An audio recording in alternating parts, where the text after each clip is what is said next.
नमस्कार दोस्तों, मैं doctor Ashok Kumar SPC government college Ajmer से आज आपके लिए फिजिकल केमिस्ट्री में पार्ट फर्स्ट में हम लेके आए हैं हिमांक में अवनमन डिप्रेशन इन फ्रीजिंग पॉइंट। एक सामान्य सा प्रेक्षण है। जब हम देखते हैं कि बर्फ़ में नमक मिलाया जाता है तो हिमांक मिश्रण यानी फ्रीजिंग मिक्सचर बन जाता है, तो उसका ताप कम हो जाता है, जिससे आइसक्रीम, कुल्फ़ी आदि जमाई जा सकती है। नमक एक वैद्युत अपघट्य यानी इलेक्ट्रोलाइट विलेय है, जिसे जल के हिमांक में कमी अथवा अवनमन हुआ। किसी विलायक में किसी अवाष्पशील ठोस को मिलाने पर विलायक के हिमांक में अवनमन डिप्रेशन फ्रीजिंग पॉइंट हो जाता है। ये हमने इसमें देखा, जो कि एक जनरल अनुभव भी है। बर्फ़ वगैरह का हम देखते ही हैं कि बर्फ़ में जब नमक मिला दिया जाता है तो उसका तापमान कम हो जाता है, जिससे हिमांक मिश्रण या फ्रीजिंग मिक्सचर कह देते हैं, और उससे आइसक्रीम और कुल्फ़ी वगैरह जम जाती है। अब हम जैसे कि हमने जाने इससे कि हिमांक किसी द्रव्य के ताप वह बिंदु है, हिमांक यानी फ्रीजिंग पॉइंट। द्रव्य का ताप का द्रव्य यानी सॉलिड में कन्वर्ट होगा, तो उसका बिंदु है जिस पर ठोस व द्रव्य अवस्था साम्य अवस्था में रहती है। दोनों अवस्था में वाष्प दाब समान होता है। जैसा कि ऊपर देख चुके हैं हम कि शुद्ध विलायक की तुलना में किसी विलयन का वाष्प दाब कम होता है, और ये भी जानते हैं कि जब किसी ठोस का वाष्प दाब द्रव्य से कम होता है तो उसमें विलेय की उपस्थित द्रव्य पदार्थ जल्दी जमता है, जिसे हिमांक का अवनमन कहते हैं। देखिए जरा इस चित्र में देखिए आलेख, इसके अंदर दो हैं P0 पे। देखिए ये B और A या AB बोलते हैं वक्र, ये ठोस विलायक का ऊर्ध्वपातन वक्र है, सब्लिमेशन। वहीं B और C द्रव्य विलायक का वाष्प दाब वक्र है। दोनों ए बी पे काटते हैं, बी पे, यानी कि इस पे दोनों साम्य अवस्था होते हैं, लिक्विड और ठोस, और यहाँ वाष्प दाब भी समान होता है।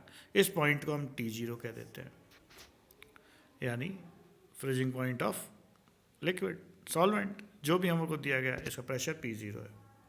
तो इस तरह से ये हमारा हुआ। अब जरा और देखिए DEFG, ये दोनों विलियन हैं जिनकी सांद्रता विलियन 1 और 2 की सांद्रता विलियन 1 से भी ज़्यादा है। दोनों ऊर्ध्वपातन वक्र को क्रमशः D और F पे काटते हैं, जिसका तापमान T1 और T2 है। देखिए ये तापमान T1 और T2, यानी T से हमेशा कम होगा। ज़्यादा कंसंट्रेशन होगी सॉल्यूट की तो उसका क्या होगा कि डिप्रेशन ज़्यादा होगा फ्रीजिंग पॉइंट के अंदर, तो उसे हम बोल देते हैं डिप्रेशन इन फ्रीजिंग पॉइंट, जो हमारा टॉपिक है। अब देखिए क्रमशः बिंदु D व F पर काटते हैं, जिससे क्रमशः तापमान T1 एंड T2 है। अतः T1 और T2 विलियन 1 व विलियन 2 के हिमांक बिंदु है। दोनों का ही मान T0 से कम है। विलियन 1 के निकालते हैं, जो ये डिप्रेशन है डेल्टा TF1, इसको बोलते हैं फ्रीजिंग पॉइंट डिप्रेशन। यह आता है T0 माइनस T1। इसी तरह जब हम सेकेंड विलियन का निकालते हैं तो उसका आता है delta TF2 T0 minus T2। तो इस तरह से माना कि T0 विलियन का ताप है जिस पे वो लिक्विड है जो ठोस बन जाता है P0। तो इस तरह T1 T2 क्रमशः एक विलियन और दूसरे विलियन का वाष्प दाब P1 P2 है।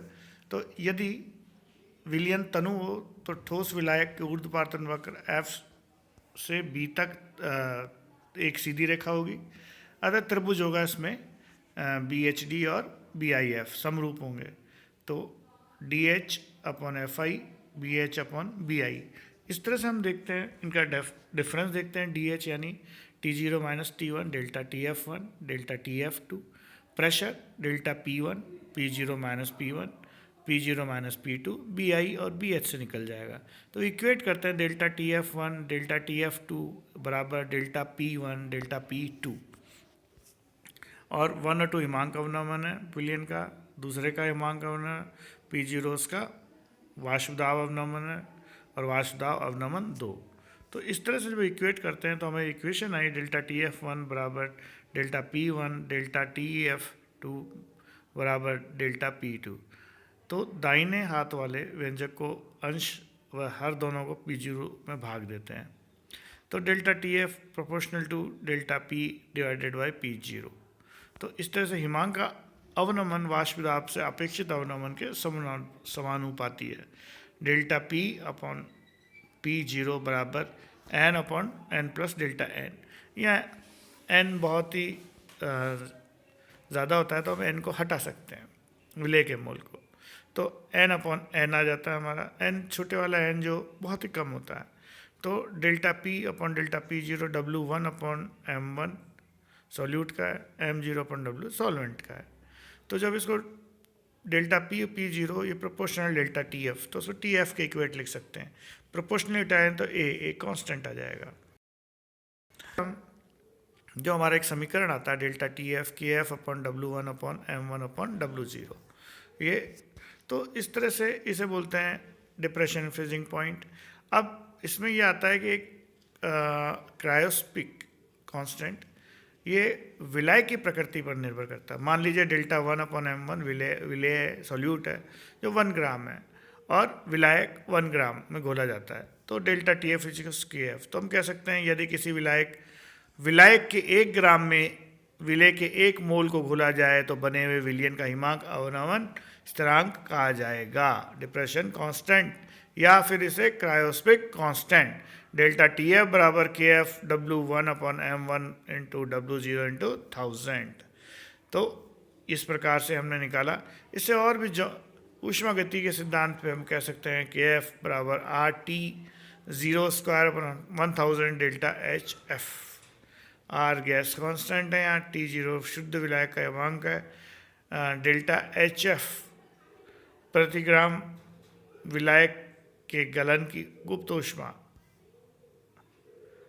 किसी विलयन के कथांक में उन्नयन तथा हिमांक में अवनमन द्वारा विलय के अणुभार का निर्धारण किया जा सकता है। स्पष्ट तरीके से कुछ उदाहरण नीचे दिए जा रहे हैं। उदाहरण यानी क्वेश्चंस, हम जिसमें क्वेश्चंस करेंगे, तो वो क्वेश्चंस नेक्स्ट वाली क्लास में करेंगे। कुछ क्वेश्चन के लिए यही हिमांक अवनमन डिप्रेशन एंड फ्रीजिंग पॉइंट। इसी के साथ हम कक्षा समाप्त करते हैं और धन्यवाद।